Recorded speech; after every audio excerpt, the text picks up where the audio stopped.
Hello दोस्तों, मैं सौरभ आप सभी का स्वागत करते हैं हम अपने यूट्यूब चैनल एसएससी माहौल पे। तो दोस्तों आज की इस वीडियो में हम कुछ इम्पोर्टेंट बातों को आपके सामने रखने वाले हैं।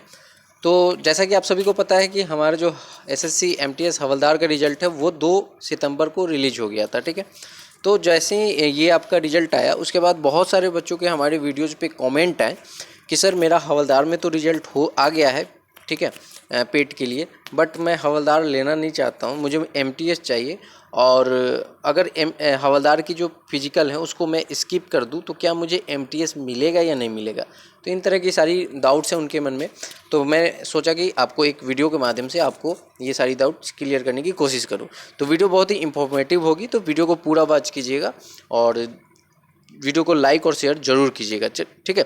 तो चलते हैं वीडियो के आगे, वीडियो में आगे बढ़ते हैं। आगे बढ़ने से पहले अगर आप चैनल पे पहली बार होंगे तो चैनल को जरूर सब्सक्राइब कीजिएगा और बेल नोटिफिकेशन ऑल पे रख लीजिएगा, जिससे कि आने वाली वीडियो का नोटिफिकेशन सबसे पहले आपके पास पहुंचे। तो चलिए वीडियो शुरू करते हैं। तो देखिए, वीडियो शुरू करने से पहले मैं आपको यहाँ पर जो पेट है ना उसके कुछ इंपॉर्टेंस आपके हैं पॉइंट, उनको मैं बता देता हूँ। अगर यहाँ पर बात करें मेल कैंडिडेट के, तो आपको चलना है, वॉक करना है 1600 मीटर 15 मिनट में, ये मेल के लिए है। और आपके फीमेल अगर आप हैं तो आपको 1 किलोमीटर चलना है 20 मिनट में, ठीक है, सिर्फ वॉकिंग है ये। और उसके बाद में आपका यहाँ पर दिया गया है आपकी हाइट एंड वेट को लेकर। तो ये देखिए यहाँ पर आपके पास दिया गया है, अगर मेल कैंडिडेट है तो उनके हाइट जो है 157.5 होना चाहिए, ठीक है। और आपके 5 सेंटीमीटर का रिलैक्सेबल मिलेगा आपको, रिलैक्सेशन, वो घरवाली, आसामी, गोरखा एंड शेड्यूल ट्राइबल्स के लिए, ठीक है। मेल के लिए चेस्ट जो है 81 सेंटीमीटर होना चाहिए, फुली स्ट्रेच्ड, ओके। उसके बाद में यहाँ पर फीमेल की हाइट दी गई है 152 सेंटीमीटर और वेट उनकी दी हुई है 48 kg, ठीक है। अब ये चीज़ें आपकी फिजिकल की हो गई। अब यहाँ पर बात करते हैं कि जो आपकी मन में डाउट्स हैं कि आपका क्या है कि आपको निकल चुका है यहाँ पर हवलदार की आपकी रिजल्ट निकल चुकी है, बट आपको हवलदार चाहिए नहीं, आपको चाहिए एमटीएस। तो देखिए यहाँ पर हमारे पास मोड ऑफ सिलेक्शन में जो आप पॉइंट पे पहुँचेंगे इसमें, तो आपका यहाँ पर मेंशन किया हुआ है, जस्ट मैं बता रहा हूँ। तो यहाँ पे आप देखेंगे कि हमारा पॉइंट नंबर 18.9, ठीक है। 18.9 में क्या लिखा है आपको मैं पढ़ के बता देता हूँ। यहाँ पे लिखा हुआ है कि इस वाले पॉइंट में कि the candidate who fail to qualify PET and PST will not be considered for the post of Havaldar. However, if the candidate is also shortlisted for the post of MTS, his candidature will remain valid for the MTS. अब ये इस point से ये आपको बताया जा रहा है कि अगर आप हवलदार के फिजिकल में फेल हो जाते हो तो आप हवलदार के लिए तो इलिजिबल हो गए, सॉरी, आप वहाँ से डिस्क्वालीफाई हो गए। और MTS के लिए अगर आप शॉर्टलिस्टेड हैं तो आप MTS के लिए आप एलिजिबल हैं, ओके। ये चीज़ लिखा गया है। उसके बाद में आपका यहाँ पे दिया गया है कि for the MTS based on the performance, ये सारी चीज़ें दी गई हैं। अब यहाँ पे एक चीज़ पॉइंट में यहाँ पे दिया गया है कि आपका क्या दिया गया है कि for the post of havildar based on performance session 2 of CB and subject qualifying PET and PST candidate will be consider final merit list. ये सारी चीज़ें दी गई हैं, ठीक है। अब देखिए मैं आप सभी को बता दूं कि आपका मेन क्वेश्चन क्या है कि आपके पास ये है कि अगर हमें क्या चाहिए, हमें MTS चाहिए, हमें हवलदार चाहिए ही नहीं, लेकिन हमारा हवलदार निकल चुका है। तो देखिए सबसे पहली बात है कि अगर आपने MTS, 2 कंडीशन है। पहली कंडीशन मैं आपको बता रहा हूँ कि अगर आपने प्रेफरेंस में ना MTS को ऊपर डाला है, सारे MTS आपने ऊपर डाले हैं, ठीक है, या MTS आपने ऊपर डाला है, ठीक है, उसके बाद आपने हवलदार डाला है और आपका हवलदार में आ चुका है, तो आप PET भी देंगे ना, PET देंगे और PST देंगे, ठीक है, ये भी क्वालिफाई कर गए, फिर भी आकर आप MTS के कट ऑफ को क्लियर कर रहे होंगे तो आपको ये मिल जाएगा, ठीक है, आपको MTS मिल जाएगा, कंडीशन नंबर 1।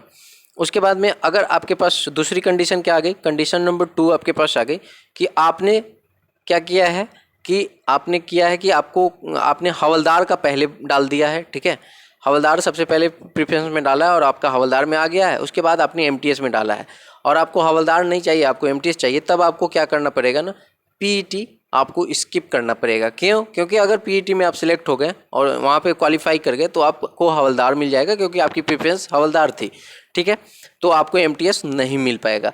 तो देखिए मैंने 2 केस आपको बताएं। पहले आपको क्या है कि अगर आपने एमटीएस को ऊपर डाला है तो आप हवलदार के पीईटी को भी क्वालिफाई कर जाओगे, तब पर भी आपको एमटीएस मिलेगा ही। ठीक है, और अगर आपने दूसरी केस मैंने बताया कि अगर आपने हवलदार को ऊपर डाल दिया है फर्स्ट प्रेफरेंस में और एमटीएस को नीचे डाला है, तब आपको पीईटी और आपको हवलदार नहीं चाहिए तो फिर आपको पीईटी और पीएचडी स्किप करना ही होगा। ठीक है, ये कंडीशन है। अब देखिए यहाँ पे होगा क्या कि बहुत सारे के मन में है ना डाउट होगा कि अगर मैं पीईटी के ना दूं और मुझे ऐसा नहीं कि एमटीएस भी ना मिले, तो देखिए मैं आपको बता दूं कि आपको क्या है ना, एमटीएस की अलग कट ऑफ आएगी। ठीक है, एमटीएस की अलग कट ऑफ आएगी, हवलदार की निकल चुकी है। फिर हवलदार के फिजिकल के बाद एक सेपरेट लिस्ट निकलेगी जिसमें भी आपको बताया जाएगा कट ऑफ के बारे में। ठीक है, तो एमटीएस की कट ऑफ आएगी, उस कट ऑफ को अगर आप क्वालिफाई करेंगे तो आप एमटीएस में जाएंगे। ठीक है, तो मैं ये बता दूं कि अभी जो हवलदार की जो कट ऑफ आई है वो आपकी मैक्सिमम कट ऑफ आई है। ठीक है, तो जितनी हवलदार की कट ऑफ आई है और मैंने वीडियो में बताया कि आपकी एमटीएस की कट ऑफ लो रहेगी, तो मैं आप सभी को बता दूं कि जिनके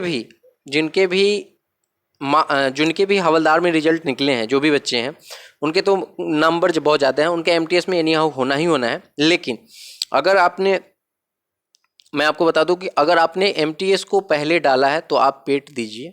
ठीक है, आप पेट और पीएचडी दोनों दीजिए। ठीक है, हाँ, अगर आपको हवलदार नहीं चाहिए तो आप ये पेट और पीएचडी दीजिए। इसके बाद आपके एमटीएस के शॉर्टलिस्ट होंगे, वहाँ आप एमटीएस आपको मिल जाएगा। ठीक है, लेकिन अगर आपने सिर्फ हवलदार को सबसे पहले डाला है, ठीक है, गौर से सुनिएगा, हवलदार को आपने पहले डाला है और आपको हवलदार नहीं चाहिए तो आप पीईटी पीएचडी मत दीजिए। लेकिन अगर आपको चाहिए और आपको लग रहा है कि हमारा कहीं एमटीएस में ना हो पाए तो डेफिनेटली आप पीईटी पीएचडी देने जाइए। तो ये वीडियो आपके लिए ये डाउट क्लियर करने के लिए था। तो आई थिंक कि आपके डाउट क्लियर हो चुके होंगे। सिंपल सी चीज़ है कि आपके प्रेफरेंस के अकॉर्डिंग आपको ये चीज़ें देखी जाती हैं। फॉर एग्जांपल मैंने आपको बताया था कि अगर आपने एमटीएस में दिल्ली सबसे पहले डाला है, ठीक है, दिल्ली आपने पहले डाला है, उसके बाद में वेस्ट बंगाल डाला है, ठीक है, उसके बाद में आपने यहाँ पर डाल दिया है बिहार। ठीक है, तो होगा क्या कि आपके सबसे पहले जो आपके मार्क्स आएंगे ना वो दिल्ली के कटअप से मैच किए जाएंगे। अगर आपको दिल्ली के कटअप से मैच होता है तो आपको दिल्ली के लिए शॉर्टलिस्ट किया जाएगा, अगर नहीं होता है तो आपको वेस्ट बंगाल के लिए, फिर ऐसे ऑर्डर में आपको देखे जाते हैं। ठीक है, ये चीज़ होती है। तो वही मैं आपको बता रहा हूँ कि अगर आपने पहले हवलदार डाल दिया है तो आपको, अगर हवलदार नहीं चाहिए तो आपको एनी हाउ पीईटी और पीएचडी आपको स्किप करना ही पड़ेगा। क्यों? क्योंकि अगर आप इसमें क्वालिफाई कर गए, इसमें शॉर्ट लिस्ट हो गए तो फिर आपको हवलदार ही मिलेगा। ठीक है, क्योंकि आपने प्रेफरेंस में पहले हवलदार डाला है और जिन्होंने प्रेफरेंस में सबसे पहले एमटीएस डाला है उनके लिए पीईटी पीएचडी आप दीजिए आराम से, आपका कुछ आपको एमटीएस मिल जाएगा। ठीक है, तो ये वीडियो में आपको यही बताना था और आई थिंक आपके डाउट्स क्लियर हो गए होंगे। तो वीडियो को ज़्यादा लाइक और शेयर कीजिएगा और चैनल को जरूर से जरूर सब्सक्राइब कीजिएगा ताकि कोई भी अपडेट हो आप तक पहुंचते रहे। तो मिलते हैं फिर अगली वीडियो में, तब तक के लिए इतना ही। जय हिंद, जय भारत।